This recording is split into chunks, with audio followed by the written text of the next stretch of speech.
তো বন্ধুরা এখানে দেখো আমার বাবা এখানে রং করতে বসে গেছে। যেহেতু আমরা অনেক দিনই মিট কেসটা এনেছিলাম দিঘির মেলা থেকে, যেহেতু পাইমার করা হয়নি সেই জন্য বাবা যেহেতু রঙের কাজে যায় সেখান থেকে এনেছিল পাইমার। তো এখানে দেখো প্রথমে ভেতরটা সাদা রং মানে পাইমার দিচ্ছে, আর তা বাইরেটা এই যে এই কালারটা দিচ্ছে। তো আমি এই কালারটা কি বলে আমি তো বুঝতে পারছি না।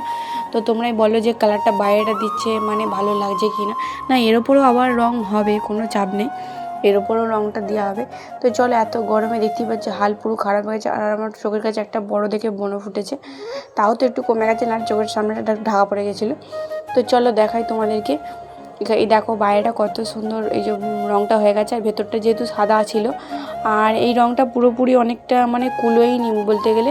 পেছনের দিকটা আবার খয়েরি, এই যে দেখতে পাচ্ছি এই কালারটা পেছন দিকটা হয়ে যায়। তো কিছু করার নেই, যেহেতু একটু একটু করে সব জায়গাটায় মারা দরকার ছিল, কারণ অনেক বড়। তো যতটুকু এনেছে বাবা তো ততটুকুই মেরেছে। তো চলো এইখানটা পুরোটা মারা হয়ে যাক, তারপরে আমি দেখাচ্ছি। না, আমাদের এখানে হরিনাম যেহেতু শুরু হয়ে গেছে সেই জন্য আমি সন্ধ্যেবেলায় রুটি করতে বসে যাই, কারণ আমি মা বাবা সবাই মিলে হরিনাম শুনতে যাব। তো ভিডিওটা এই পর্যন্তই, ভালো লাগলে তোমরা কমেন্ট করে যেও। আর চলো আমি এখানে রুটিগুলো সব করে ফেলি।